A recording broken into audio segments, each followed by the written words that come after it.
आज हम साइंस के टॉप 25 इम्पोर्टेंट क्वेश्चन के बारे में पढ़ेंगे जो आपके आने वाले एग्जाम के लिए बहुत ही महत्वपूर्ण होगी। तो चलिए स्टार्ट करते हैं। दांतों का क्षय तब शुरू होता है जब हमारे मुंह का पीएच मान खाली स्थान होता है। तो हमारे इसका जो राइट आंसर होगा वो हो जाएगा 5.5 से कम। इसमें एक और क्वेश्चन आपको एग्जाम में पूछता है कि जो हमारे दांतों का एनामिल होता है वो किस चीज़ का बना होता है। तो मैं आप लोगों को बता दूं वह कैल्शियम फास्फेट का बना होता है। Calcium phosphate. चलिए देखते हैं अगला क्वेश्चन। खालिज स्थान हार्मोन्स के विसरण के कारण पौधों की जड़ की दूसरी तरफ मुड़ जाती हैं। किस हार्मोन के कारण जो होते हैं पौधे की जड़ दूसरी साइड मुड़ जाती हैं। तो इसका जो राइट आंसर होगा वो ऑक्सीन हार्मोन के कारण जो होते हैं पौधे के जो जड़ होते हैं या उसके जो कलियां होती हैं वो सूर्य की रोशनी की ओर मुड़ जाती हैं। इसमें और ऑप्शन के बारे में हम जान लेते हैं। साइटोकाइनिन जो हार्मोन होता है ये पौधों में कोशिका विभाजन के लिए बहुत ही महत्वपूर्ण होता है, जबकि दूसरा जो हार्मोन जिब्रेलिन हार्मोन है ये पौधों में बौनापन को दूर करता है। चलिए देखते हैं अगला क्वेश्चन। सेल्सियस से केल्विन पैमाने पर तापमान को बदलने के लिए आपको निम्न में से क्या करना होगा। तो इसे करने के लिए हमें क्या करना पड़ेगा। इसका जो राइट आंसर हो जाएगा वो दिए गए तापमान में 273 जोड़ना पड़ेगा। इसका जो राइट आंसर होगा वो बी हो जाएगा। इसका एक फार्मूला होता है जो कि केल्विन से सेंटीग्रेड तापमान बनाने के लिए होता है। केल्विन बराबर C प्लस 273। अगर हमें केल्विन पैमाने में बताना है, अगर सेंटीग्रेड में हमारा 10 है तो हम 273 में अगर जोड़ देते हैं तो वो हमारा केल्विन पैमाने में आंसर बताता है। ठीक है, तो चलिए देखते हैं अगला क्वेश्चन। मनुष्यों के लिए ध्वनि की श्रव्य सीमा लगभग खालिज स्थान तक होती है।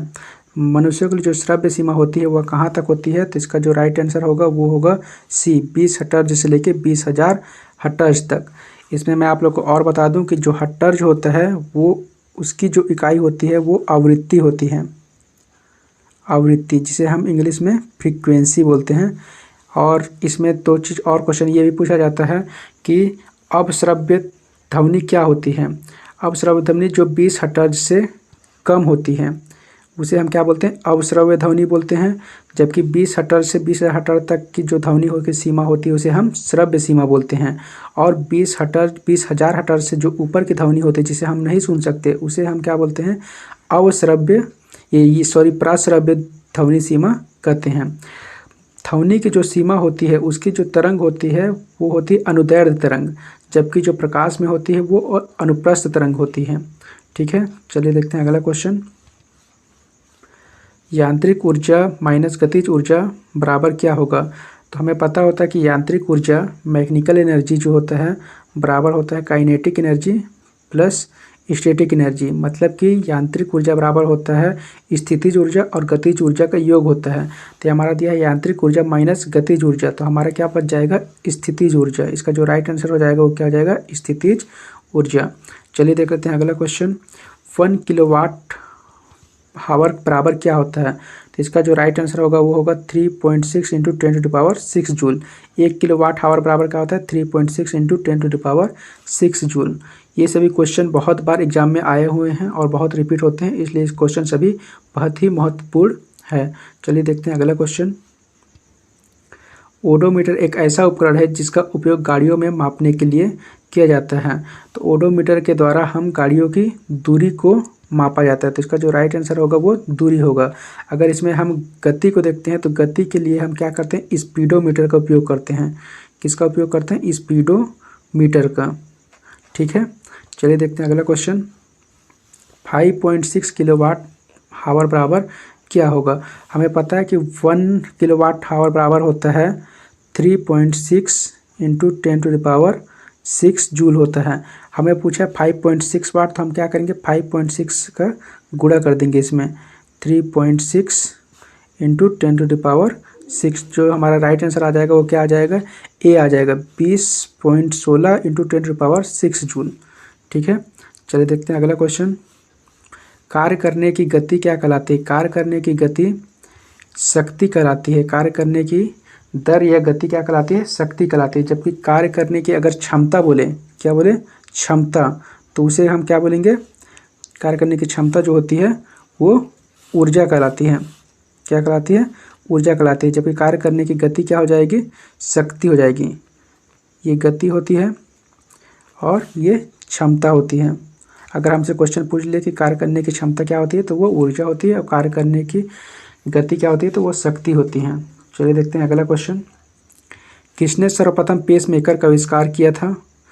तो जॉन हॉब्स जो ने थे वे क्या थे? पेस मेकर का आविष्कार किए थे। इस पेस मेकर का उपयोग हम क्या करते हैं? दिल की धड़कन के ऑपरेशन में पेस मेकर का उपयोग करते हैं। इसकी खोज जॉन हॉब्स ने किया था। चलिए देखते हैं अगला क्वेश्चन। मांसपेशियों को हड्डी से जोड़ता है उसे हम क्या बोलते हैं? सीरा बोलते हैं। हम क्या बोलते हैं? सीरा, जिसे इंग्लिश में हम बोलते हैं टेंडन। क्या बोलते हैं? टेंडन। ठीक है, चलिए देखते हैं अगला क्वेश्चन। निम्न में से कौन सा हार्मोन युवावस्था के समय लड़कों में दिखाई देने वाले उपस्थिति में बदलाव लाता है? तो इसका जो राइट आंसर होगा वो होगा टेस्टोस्टेरोन। और लड़कियों में जो हार्मोन होता है उसे हम बोलते हैं एंडोस्टेरोन। ठीक है, और लड़कों में जो होता है उसे क्या बोलते हैं? टेस्टोस्टेरोन। चलिए देखते हैं अगला क्वेश्चन। ओम का नियम। ओम का नियम बराबर क्या होता है? V/I। ये होता है ओम का नियम। ओम का नियम हमें पता होगा R बराबर होता है V/I। इसे ही हम बोलते हैं ओम का नियम। ठीक है, चलिए देखते हैं अगला क्वेश्चन। हड्डियों को जोड़ता है। हड्डी को हड्डी से जोड़ने के लिए हमें क्या जाता है? स्नायुबंध, हमें जिसे हम बोलते हैं लिगामेंट की आवश्यकता होती है। लिगामेंट ये क्या होता है? हड्डी से हड्डी को जोड़ने में उपयोग में लाया जाता है।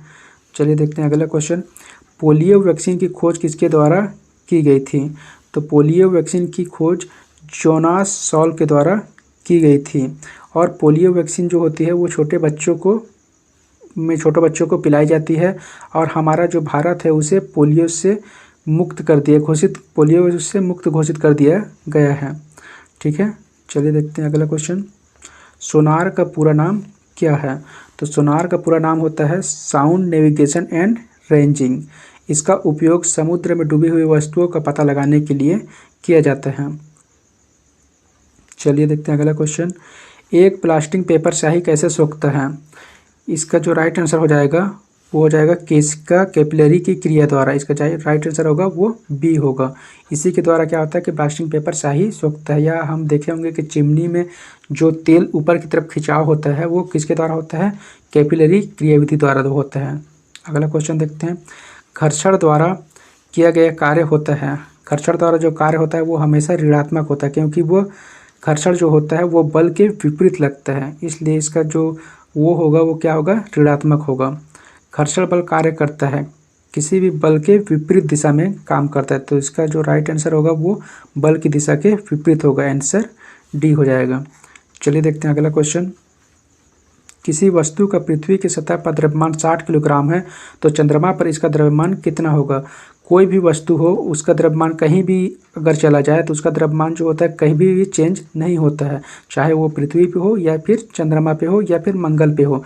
अगर पृथ्वी की सतह पर द्रव्यमान 60 किलोग्राम है तो चंद्रमा पे भी उसका द्रव्यमान कितना हो जाएगा? 60 किलोग्राम ही होगा। तो इसका जो राइट आंसर हो जाएगा वो 60 किलोग्राम होगा। चलिए देखते हैं अगला क्वेश्चन। वेग में परिवर्तन में लगने वाले समय क्या बोलते हैं? वेग में परिवर्तन के दर को हम क्या बोलते हैं? त्वरण बोलते हैं। वेग में जब चेंजेस आता है तो उसे हम क्या बोलते हैं? त्वरण बोलते हैं। अगला क्वेश्चन देखते हैं। 2 किलोग्राम की एक पिस्तौल 150 मीटर पर सेकेंड के वेग के साथ एक 30 ग्राम की एक गोली क्षैतिज रूप से चलाई गई। पिस्तौल का प्रतीक्षित वेग क्या होगा? इसके लिए एक फार्मूला होता है जो हमें पता होना चाहिए। m1v1 बराबर होता है m2v2। इसमें जो m1v1 है वो हमारे पिस्तौल का m द्रव्यमान होगा और वेग होगा, और ये जो m2v2 है वो m जो द्रव्यमान है वो गोली का द्रव्यमान होगा और गोली का वेग होगा। तो इसमें सॉल्व करेंगे तो हमारा m1 दिया है 2 और हमें v1 निकालना है, और m2 हमारा दिया है 30 ग्राम दिया है, और जो हमारा वो दिया है वेग दिया है वो 150 ग्राम दिया है। इसे हम 30 ग्राम को क्या कर लेंगे? चेंज कर लेंगे किलोग्राम में, तो बटे 1000 कर देंगे, और जब हम इसे सॉल्व करेंगे तो हमारा जो राइट आंसर आ जाएगा वो क्या आ जाएगा? 2.25 मीटर पर सेकेंड। चलिए देखते हैं अगला क्वेश्चन। निम्न में से किस सिद्धांत के अनुसार कोई रॉकेट अंतरिक्ष में कार्य करता है? तो जो रॉकेट होता है वो संवेग संरक्षण के सिद्धांत पे काम करता है।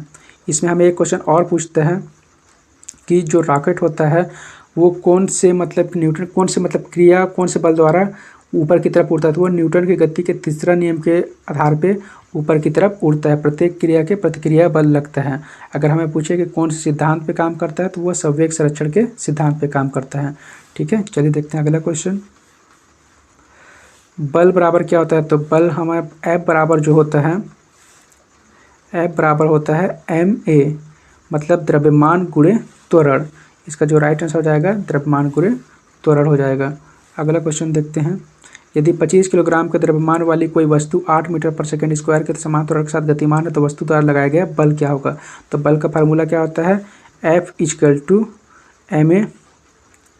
ठीक है, हमारा m दिया है 25 किलोग्राम दिया है, और हमारा जो a दिया है त्वरण दिया है वो 8 दिया है, तो 25 8 हमारा क्या हो जाएगा 200 न्यूटन हो जाएगा। ये हमारा क्या हो जाएगा? बल हो जाएगा।